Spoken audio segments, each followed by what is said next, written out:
That's what's going to happen. Good evening and welcome to Real Estate Money and You. Before we get started, I want to thank first Michael Clark and all the staff here at LTV for making this possible, and at Douglas Elliman, Melody Newberry, and Sarah Rancio for helping us organize tonight's event. So thank you very much. Oh, save your applause for me later. Anyway, I just want to introduce the panel first. First up is Jonathan Miller. And for those of you who don't know Jonathan Miller, he's the big dog. We're so happy to have him here tonight. Jonathan is the president and CEO of Miller Samuel, Inc., a leading real estate appraisal and consulting firm, a state-certified appraiser in New York and Connecticut. His firm values about $5 billion in property annually, producing influential market reports used by banks, government agencies, major media, and Douglas Elliman. A trusted industry expert, he serves on economic advisory panels, collaborates with top universities, and teaches at Columbia University. He's been regularly, anyway, he's featured in the New York Times a lot, Bloomberg, and the Wall Street Journal. He's been called the most trusted man in New York City real estate. Jonathan Miller, thanks for coming. Thank you. I don't know how you're going to follow that. Oh, my God. Who called him that? Maggie Keats is a top producing real estate agent on Long Island's North Shore at number 9 nationwide for Douglas Elliman, which is no small feat. She brings unmatched expertise and deep local network to every deal. She was born and raised in Sands Point. She has an intuitive understanding of the market, effortlessly.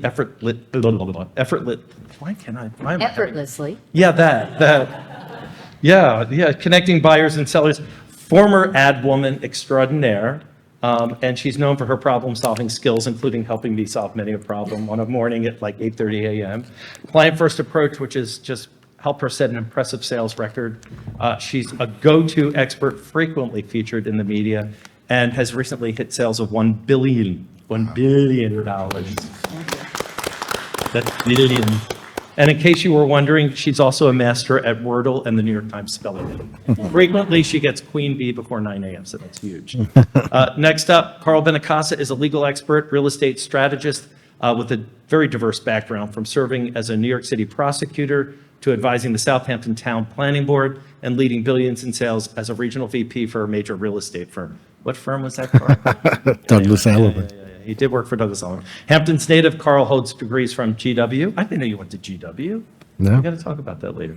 Columbia University, St. John's School of Law. Now he's the founder of the Benacasa Group. He applies his extensive legal and business expertise to navigate complex real estate challenges in the region. He knows best the Hamptons, Carl. Thanks. Thank you. And great intro. Last certainly, but not least, Rocco Carrero is the CEO and founder of Rocco Carrero Wealth Partners in Southampton in New York. As you're driving out, just as you about hit 40 and you realize you have to go to 25, you see this big sign, and that's Rocco. Not on the speed limit, but for his firm, yeah. Anyway, he was just named to the 2024 Advisor Hub to Watch list. He also leads one of Forbes' top-ranked wealth management teams with 20-plus years experience. He's a specialist in advising business owners, CEOs, and entrepreneurs. He's chartered retirement planning, and he's a counselor and accredited portfolio manager. Rocco has been featured in Forbes, the Wall Street Journal, and on major networks like Fox and NBC. He's deeply also involved in the community. He also serves on several nonprofit boards, including the Heart of the Hamptons, which is part of the American Heart Association, and East End Hospice. Rocco, thanks. Thank you, Patrick. Thank you. Let me get to my notes here. All right, Jonathan, first of all, Jonathan spoke this morning. He did 2 seminars this morning, so this has been kind of a marathon day. How are you doing so far? Listen, any chance I can to talk, it's great. So I have all these notes, but I'm going to say the first thing is, what's going on in the market, especially in Long Island and here in the Hamptons? What do you see? So the most important metric in housing today is inventory, or the lack of inventory. It's creating a massive distortion in housing. It's causing housing prices to rise when interest rates have more than doubled. So it sort of defies logic. And so this is not unique to the New York metro area. This is the national housing condition. Mortgage rates, are just below 7%. They were at just below 3% at one point. And that really changes the conditions of the market in a couple of ways.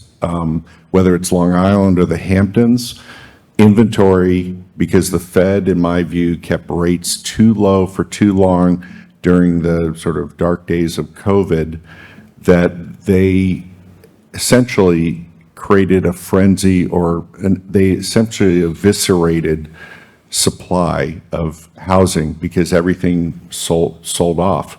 And the problem with that, and something that I've learned to appreciate when you think about the housing market, is low interest rates. When they're too low for too long, low interest rates make housing much more expensive, which sort of it's confusing. Like a whiplash. Yeah, and the problem is that, inventory is this living, breathing, thanks.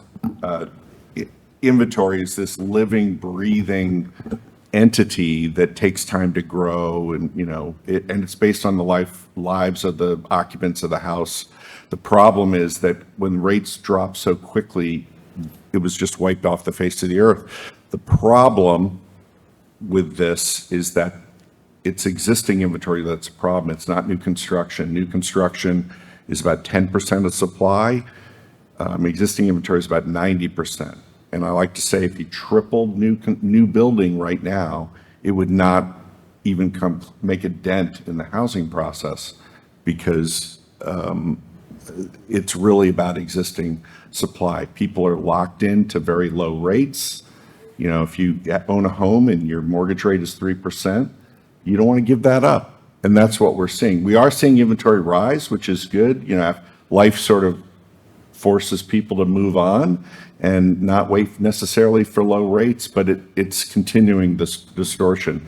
Just one last thing, I don't want to go over here, but when you think about the normal cycle, sort of the supply and demand concept that we learned in high school, is that, you have a negative external event, and let's call it the spike in the steepest descent in mortgage rates in history, and you apply that to the market. What normally happens first? Sales fall.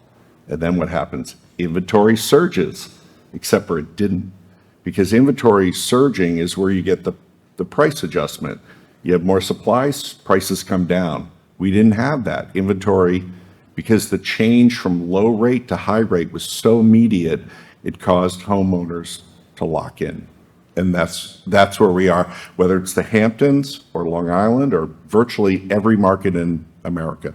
Interesting. I'm going to throw this down to Rocco, and then we'll go down the line. This is a question for everyone. I think everyone can say that there's uncertainty in the market right now.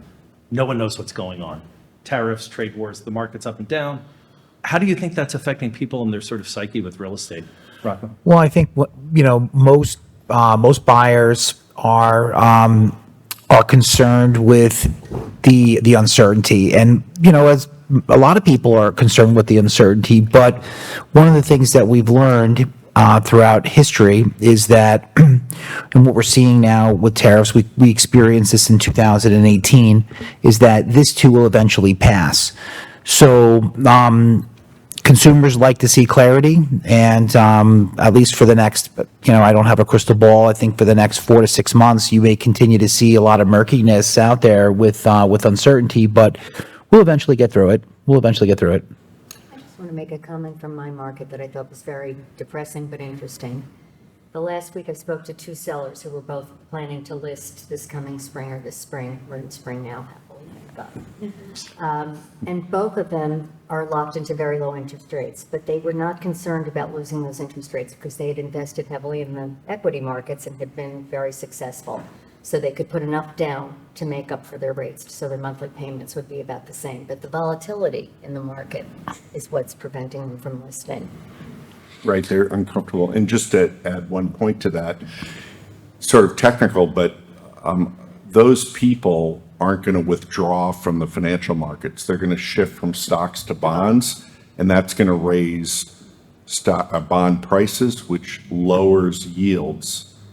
And interest rates are tied to lower yields. So if, that whether or not the tariff thing continues, I tend to agree with Rocco that I don't think we're going to see the tariffs sort of a pervasive use over the next 4 years, but it's going to be a while before we, and it could do enough damage to bring rates down themselves, which in a weird, twisted way is good for the housing market if there's not too much job loss. Sort of the way I think of it is, we were talking earlier that it's like, yeah, we got lower interest rate. Only 300,000 people lost their job. That's not the goal, but it may have a natural effect of lowering rates. Not dramatically. I'm not talking about going back to 3%, but certainly lower than where they are now, and tends to be good for housing. What we're seeing, I'm sorry, Rocco. what we're seeing is we saw since, I would say, January the 18th or so, mortgage interest rates, I believe, have dropped by 50 basis points. Oil prices have gone from $80 a barrel to $66 a barrel. So all of the chaos and stuff that you do see, we all see on mainstream television, is having a positive impact with interest rates. I mean, it's horrible that people are losing their jobs, but just like what you were saying, this is setting the stage for lower interest rates in the short-term future. Carl, how's that affecting you getting deals across the finish line? You're talking about the impact of interest rates being so Interest high? rates and just the volatility of the markets in general. So I've seen personally, and I see a small segment of the market, but from what I've seen, there's a lot more activity in that higher end, which is usually less dependent on mortgages. As far as that mortgage dependent sector, 3 million and below, it's slow. And there are a lot more in that sector. There's a lot more requests for mortgage contingencies, which was not always the case out here. And you actually see people not getting mortgages, which I hadn't seen that often at all. And so these contingencies are actually being used from my perspective. So again, I think the high end is sort of inelastic and unaffected both by market conditions and by interest rates, because of the fact that these people live in their own world, a lot of them. But where the rest of us live, it's certainly been a slow call. Even when you have all cash buyers, they are affected by interest rates, aren't they? Yeah, I mean, I think, I don't have hard numbers on the Hamptons, but I can tell you, because I see the Hamptons as being joined at the hip with Manhattan, especially the securities industry. In Manhattan, the normal distribution of cash versus financing is about 50-50 on purchases. So I'm assuming, but now it's about 2/3, 1/3. There's a higher use of cash in the city, partly because until the last week or two, the financial markets have been strong.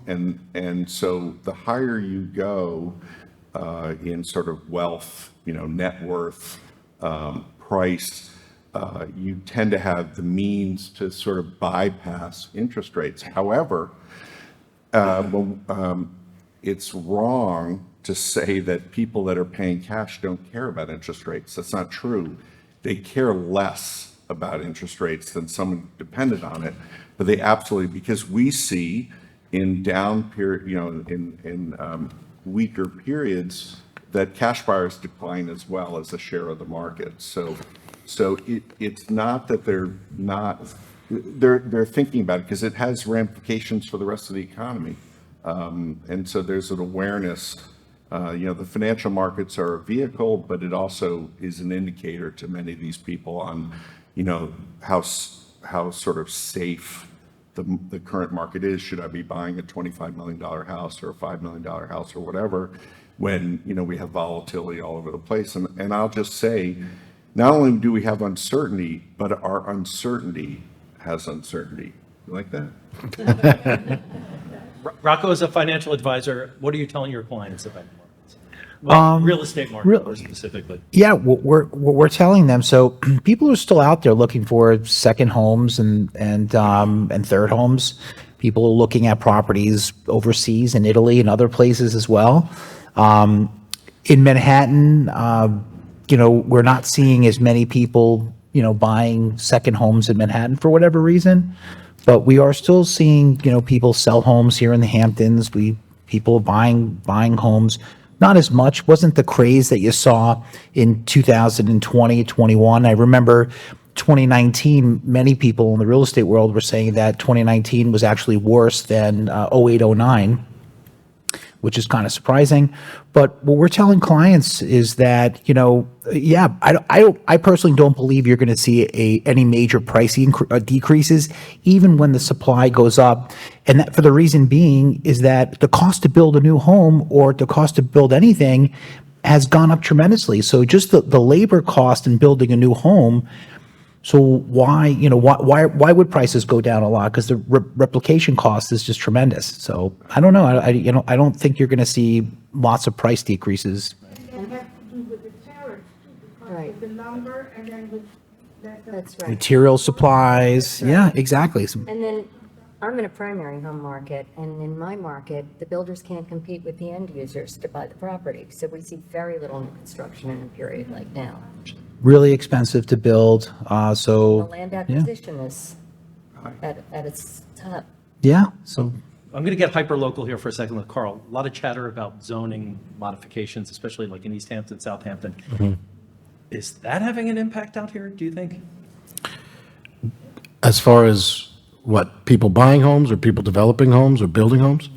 Anything? Well, yeah, I mean, does it have people nervous because you had East Hampton recently? So you are, if you're got in under the gun, which the changes in East Hampton happened in March. So if you had your approvals or if you had a pre-existing home, that value is going to start skyrocketing because the homes that are now permissible from this point going forward are going to be much smaller from a gross floor area perspective.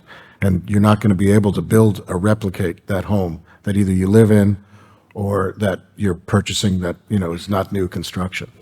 So I think the new constructions that's coming on the market now benefited from the old regulations. So I think that you might see some increased demand for those as people start getting accustomed to what is possible going forward. But overall, do I think that, this market's going to be less attractive because of it? I don't think so. But I think what it's created is probably upward price mobility for homes that existed prior to the regulations. How about in your- Because it's not only that those homes are bigger in size, but you have grandfathered rights within those lots. So now you can redevelop those lots in a way that take advantage of the old regulations. Maggie, anything in your area about that? Zoning changes, are there any going on there? Nothing really tremendous. So one thing you did talk about this morning, Jonathan, which I'm going to throw out there, which I thought was great. Do you want to talk about Zillow for a little bit? Oh, Zillow? Yeah. I mean, Jonathan hit on Zillow, and the whole room went quiet. Jonathan was talking about Zillow. So So how many, in the audience love Zestimates for their accuracy and reliability? So I, years ago, I was on the Trulia Industry Advisory Board before they had a website, about a year after Zillow came out. And so I learned a little bit about how the sausage was made and, what was behind all this. But it's in black and white. If you look at the Zillow website, and I'll just use national, I won't use local. So nationally, the median accuracy rate of a Zestimate to, compared to what the property actually sells for is about 2%. So you go, wow, median accuracy. So median accuracy means that half of the properties are selling within 2% and half of the properties are not selling within 2%. So you could have something off by 150%, right? And it gets worse because the property for the 2% median accuracy rate has to be listed for sale. If it's not listed for sale, the median accuracy rate is 7%. So that means half the time the home sells within 7% of the Zestimate and half the time it doesn't.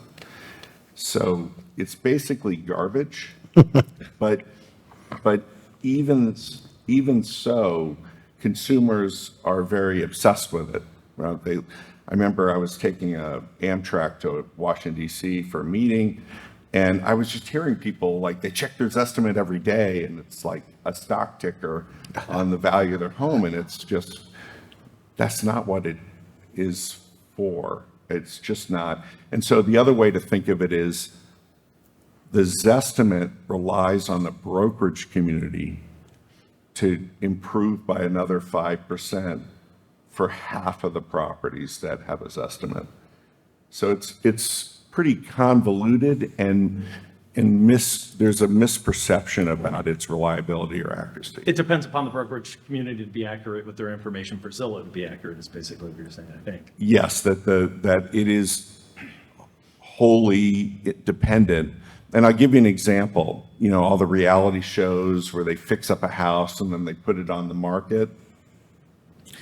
When they do that, and I'll sort of make up this example, this is sort of the way to think about it, is let's just say for the last 5 years, this estimate has showed the property at a solid $1 million, like, you know, just staying at $1 million. And then the house that was just renovated for one of the reality shows, they put it on for $3 million. And the Zestimate, the day after it comes on, goes up to $3 million, right? But for 5 years, it's been at $1 million. And then it's on the market for 6 months. It doesn't sell. They take it off the market. The next day, the value goes to $1 million. So what is it really? What they did is they changed their logarithm to be much more, they weight the list price a lot more than they used to so that they get in the ballpark of the value that the brokerage community is sort of, you know, figuring out. So it's really noise in the market that the brokerage community has to sort of filter to the clients and customers that they're interacting with. Is it based solely on listing prices or sold prices? So it's both. Yeah. But the latest edition is listing prices. And so if the listing price is wildly high, the Zestimate, even though you have all this closed data, it'll bring it way up. And I see that all over the country. You know, I look at places where I used to live and kind of know the market and play around with the numbers, and it's everywhere. That's the methodology. It's a lot like day trading, I imagine, like these people who day trade with their stocks and things like that and think they have far more expertise than they actually do based upon what they read on Zillow. Housing doesn't have the liquidity that stocks and bonds do. It's just a different asset. Rocco, do you see that with your clients? They come in and they say that my Zestimate or anything like that? I think, believe it or not, we don't hear that much about it. I think, you know, most people, they really don't know what their house is worth. And they just kind of might ask their neighbor if the neighbor sold. So it doesn't really come up that much. I mean, it's kind of hard, right? So, and I agree with you that, you know, some of these estimates are just completely ridiculous. And I think a lot of our clients know that as well. So that's not necessarily a potential challenge for people who want to start investing in real estate then?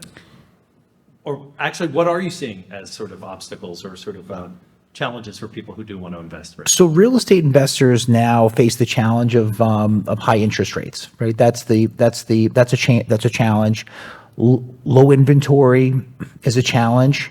Cost of building is a challenge. So, you know, I think that, you know, and also the idea of, you know, of speculative builders that try to flip real estate. And, you know, I think we all know spec builders that have got really beat up pretty bad and stuck with property. So the smarter real estate investors, in my opinion today, are looking at cash flow. They're looking at, you know, cap rates. They're looking at, you know, what could they buy and what the rents could go to. Like if you look at markets like New York City, New York City still has very high, you know, one bedroom apartments are, you know, $6,000 a month. And so the smarter real estate investors, specifically the ones that we're working with, are looking at cash flow and cap rates. Those are the most important two pieces. If I could just add to that, just New York City rents right now are the highest in history. And they had peaked in the summer of 23 and then kind of drifted a little bit lower and moved sideways. It's still elevated, but in the last 5 months, they've really spiked. And I think a big part of that is because there's a recognition that, at least at the moment, that interest rates aren't going back to 3 or 4%. And actually, the investors, like the math doesn't really math, the idea that the rents don't necessarily support the financing or, the return on investment that it did, pre-pandemic. And the taxes and the maintenance of the building. So it is challenging for a real estate investor with today's interest rates, property taxes and maintenance. So it's hard. It's not easy. And as Carl knows, rental regulations out here have not made it any easier for investors, correct? To rent out here? Yeah. No.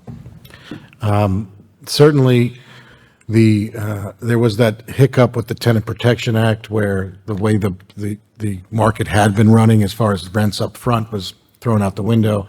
They tried to scale that back, but it's a pretty rigorous process to get what's required under that law to be considered a seasonal rental and thereby being able to collect more than 1 month's rent and 1 month's security up front.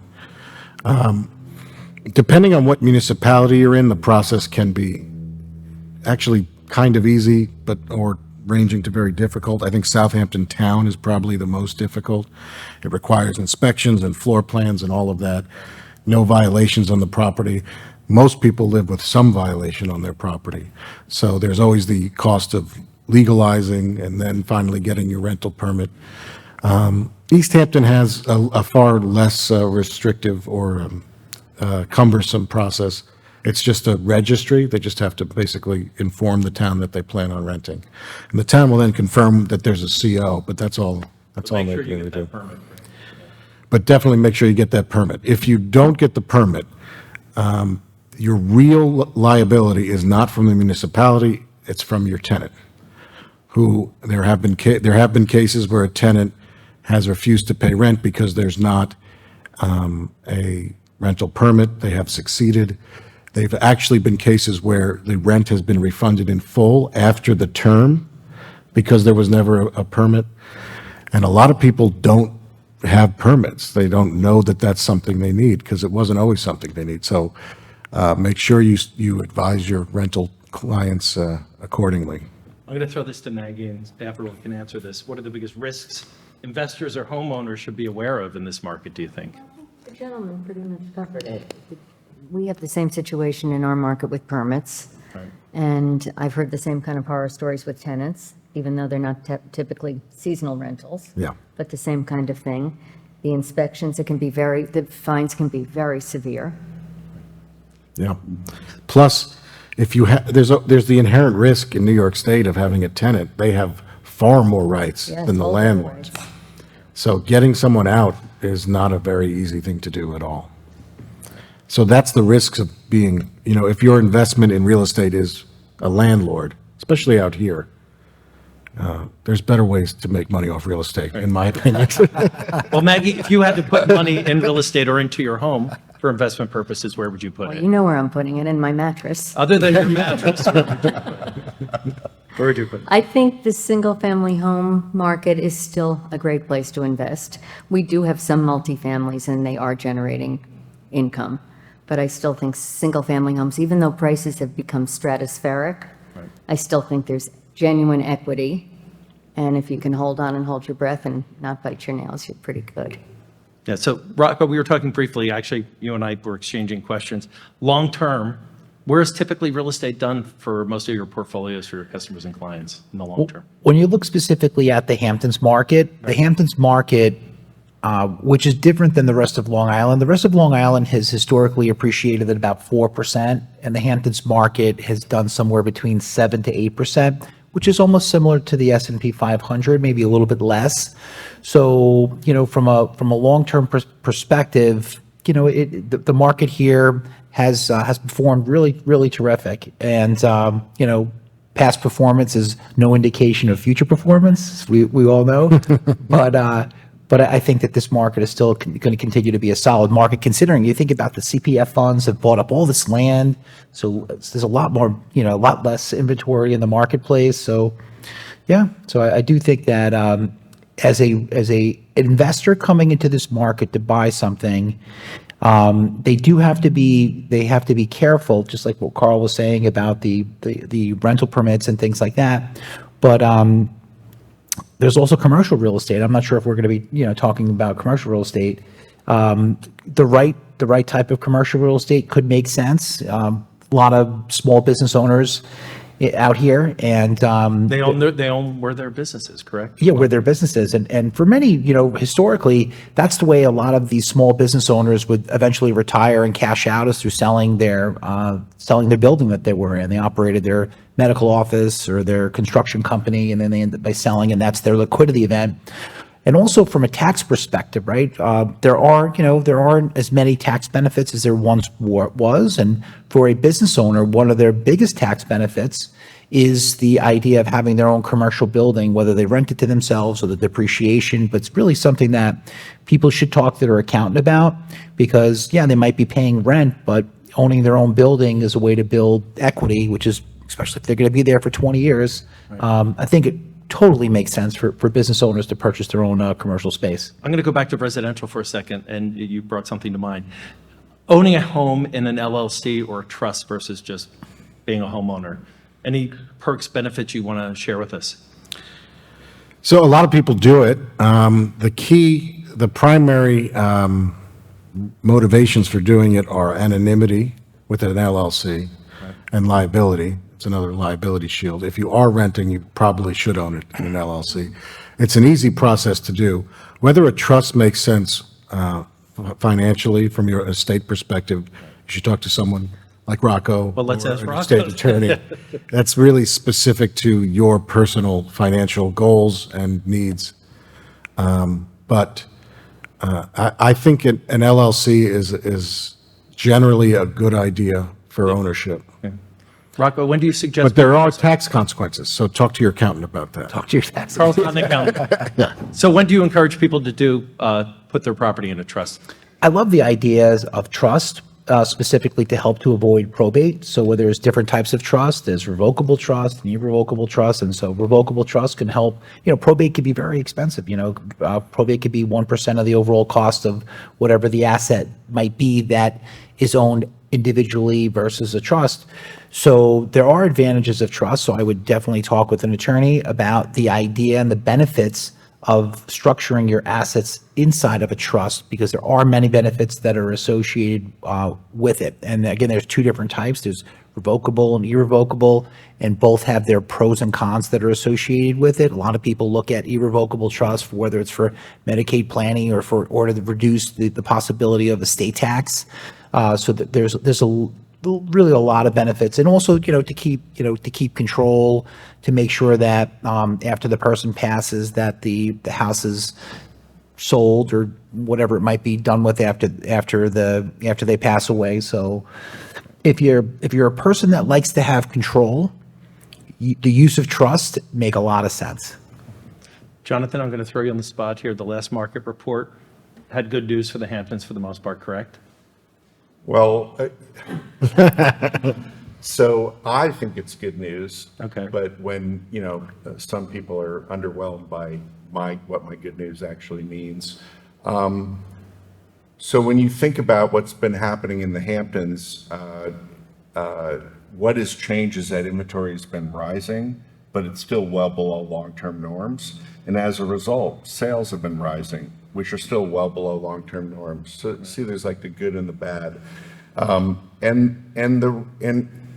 that's an improvement, more transaction activity, sort of getting back to normal volume is sort of the idea long-term that I think most people in the real estate industry are hoping for. It's still extremely tight. About 20% of the transactions sell above the asking price in the Hamptons.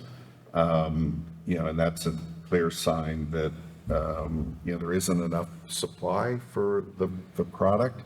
But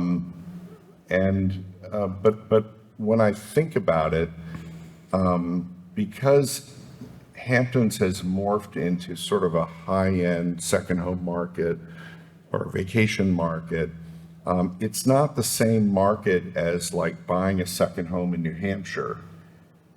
It's very much linked to a large metropolitan area, and it's very much linked to the financial markets in Manhattan.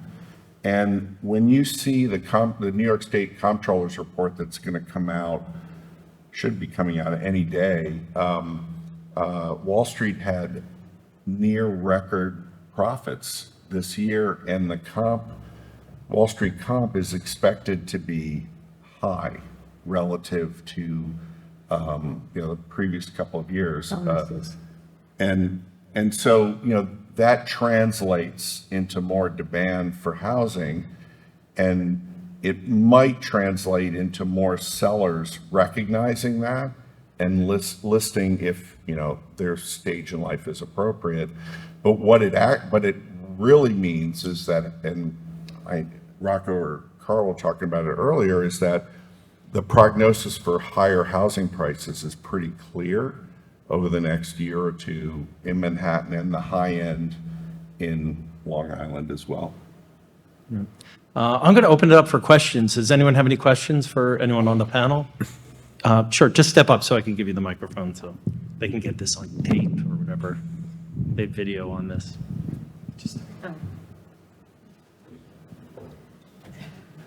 There you go. Do you guys have any ideas about capital gains and what this administration is going to do for all the different generations coming in and out of the market?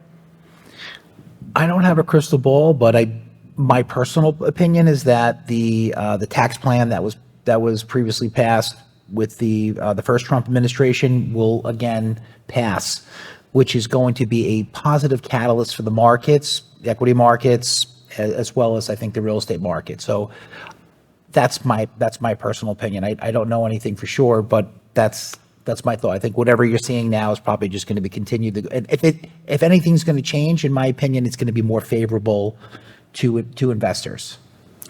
But New York State has its own capital gains, which are very high relatively. So when you're selling real estate or purchasing, excuse me, 1031s are good options. Just remember, and you should advise your clients that those are options for them if the properties are investment properties. So commercial properties, certainly, homes they've held for either a flip or to sell, to improve and sell, construction properties, even properties that were rentals, exactly. So a 1031 is a capital gain deferment. So certainly, if there's concern about that, you should have them explore whether they have an opportunity to take advantage. Thanks. Anyone else? Melody, come on up. Speak into the microphone. This morning, it was very interesting to talk about like generational wealth transfer and if that's going to affect the housing market and if anybody has any ideas. Good question. Well, I'll just say that we're entering the biggest generational transfer of wealth in history, and some of it's taking a different form than it traditionally has, and we're seeing this in Manhattan specifically, where it's not a stretch to think of parents buying a studio or one-bedroom apartment for their children in the city, a pied-à-terre for them later maybe, but that was pretty common. Now what we're seeing is parents, instead of waiting till they die to transfer, they're getting some of the glory now by essentially, buying a $3-4 million two-bedroom for their child. And I'm seeing that in my market. Are you? A lot. There's a lot of parent Yeah, so assistance and parent funding. You're doing it sooner than later, right? And it's something that, has really, I mean, we've become more aware of it over the last 5 years, but, earlier in my career, I never saw that. It was always an assumption of like, a tiny studio or one bedroom, just a little apartment to get them started. Now it's like, go big. I'm up for adoption if anyone is something like that. Are they putting it in their children's name as well, or just their name? In my situation, in the primary, it's usually in the children's name. Is that a way to avoid taxes? That's a good question. To put it in your child's name? Yeah, if you buy a house in your child's name. No. No. Just straight up. You know, Anyone, any more questions? Anyone else? That's a really interesting topic, and that's a, whole philosophical discussion around whether people, from a financial planning standpoint, whether, people are able to create their own financial independence, whether people should be buying $4 million condos for their kids. And so are you really helping your kid by putting them in a $4 million condo?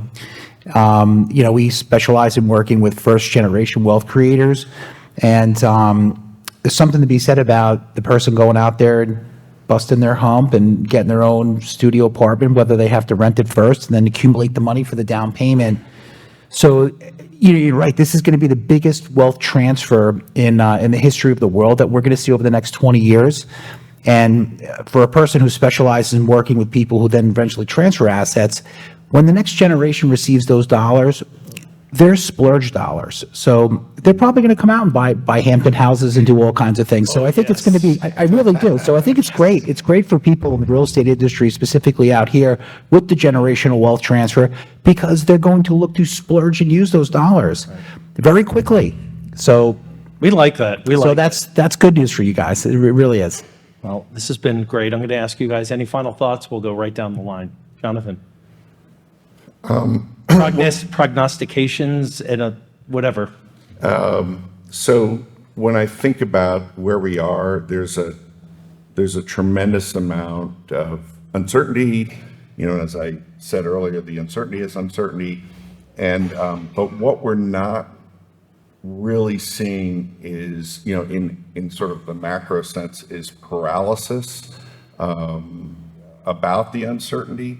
So maybe that's a sign to either Rocco or Carl, I can't remember which mentioned this, that a lot of the stuff, the economic policies that don't make sense, like tariffs, are maybe more temporary than we're thinking. But that's a lot to hang your hat on it with certainty, hence the uncertainty. Maggie, Well, put to on dra- your, go ahead. Put To on your- draft off Jonathan just a little bit with the uncertainty, I think housing still is something that's certain. It's something that's tangible. You live in it, you use it. Over time, it historically appreciates. And so I think that people, I'm not seeing any paralysis. I'm seeing frantic markets. I mean, I'm still seeing bidding wars every weekend. The market can't keep up. And I think that's because housing traditionally has been a safe haven. Just to add one point to that, in Long Island, over 50% of the transactions that closed in the fourth quarter sold above the asking price. So Repeat that one more time, John. One out of two, more than 1 out of 2 transactions in Long Island closed higher than the last list price. So that's Yeah.